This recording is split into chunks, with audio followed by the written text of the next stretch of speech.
ஜல்லிக்கட்டுக்கு தடை விதிக்கப்பட்டதை கண்டித்து மதுரை மாவட்டத்தில் இன்றும் பல்வேறு போராட்டங்கள் நடைபெற்று வருகின்றன.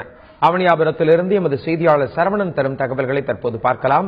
சரவணன், போராட்டங்கள் எந்த அளவில் இருக்கிறது? அடுத்த கட்டமாக எந்த விதமான போராட்டங்கள் நடத்த திட்டமிட்டிருக்காங்க?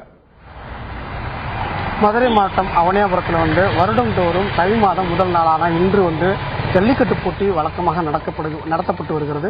அந்த வகையில் உச்சநீதிமன்றம் கடந்த 2014ஆம் ஆண்டு தடை செய்ததை தொடர்ந்து இந்த 2ஆம் ஆண்டாக இன்று நடக்க வேண்டிய ஜல்லிக்கட்டு போட்டி நடைபெறவில்லை. இதனால் இந்த பகுதியில் இருக்கக்கூடிய கிராம மக்கள் உச்சநீதிமன்றம் உத்தரவு வழங்க வேண்டும், அதற்கு அரசுகள் நடவடிக்கை எடுக்க வேண்டும் என்ற கோரிக்கையை வலியுறுத்தி பல்வேறு போராட்டங்களில் ஈடுபட்டனர்.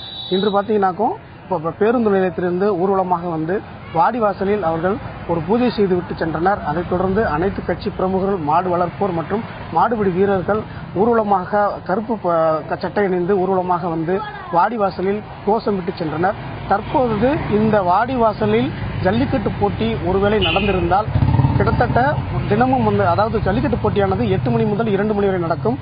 தற்போதைய நிலவரப்படி ஜல்லிக்கட்டு போட்டி இறுதி தருவாயே இருக்கும். எனவே இந்த பகுதியில் அதிகமாக கூச்சல், சத்தம் உள்ளிட்ட பல்வேறு விஷுவல் சத்தத்தோடு ஆரவாரமாக இருக்கும். அந்த ஆரவாரம் இல்லாமல் வாடிவாசல் அடங்கி கிடக்கிறது என்ற ஒரு காட்சியை தான் நாம் பார்க்க முடிகிறது. இந்த நிலையில பாத்தீங்கன்னாக்கோ இந்த போராட்டத்தை, அதாவது இந்த காளை வளர்ப்போர் மற்றும் மாடுபிடி வீரர்கள் இந்த போராட்டத்தை மேலும் தொடர வாய்ப்பு இருப்பதாக கூறியிருக்கிறார்கள். அடுத்த கட்ட போராட்டங்கள் நடத்துவது குறித்து அனைவரும் இன்றோ அல்லது நாளையோ அல்லது பொங்கல் கழித்தோ தங்களது கூட்டத்தை கூட்டி அதற்கான முடிவுகளை எடுப்பார்கள் என்று ஒரு தகவலை நம்மிடம் சொல்லியிருக்கிறார்கள். மேலும் இந்த போராட்டத்தை தீவிரப்படுத்தி அரசிடம் உண்மையான, அதாவது உத்தரவானது ஜல்லிக்கட்டுக்கு பெற வேண்டும் என்ற ஒரு முனைப்போடு இருக்கிறார்கள் இந்த அவனியாபுரம் கிராம மக்கள்.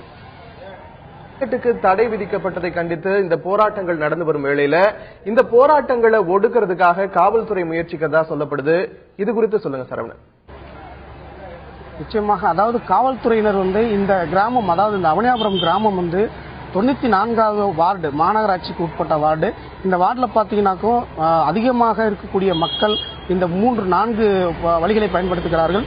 இந்த 4 நுழைவாயில்களிலும் பேரிகார்டு அமைத்து போலீசார் தீவிர சோதனை நடத்துகிறார்கள். அதாவது குறிப்பாக சரக்கு வாகனங்களில் ஏதேனும் வெளியூரைச் சேர்ந்தவர்கள் மாடுகளை அழைத்து வருகிறார்களா, ஏதேனும் அவிழ்த்துவிடும் திட்டம் இருக்கிறதா என்பதற்காக அவர்கள் தீவிர சோதனை நடத்தியதற்கு பின்னே அனுமதிக்கிறார்கள். அதே போல ஷேர் ஆட்டோக்களில் யாரும் வருகிறார்களா, அவர்கள் மாடுபிடி வீரர்கள் வெளியூர்களிலிருந்து ஏதாவது வருகிறார்களா என்பதெல்லாம் தீவிர கண்காணிப்பில் ஈடுபட்டிருக்கிறார்கள்.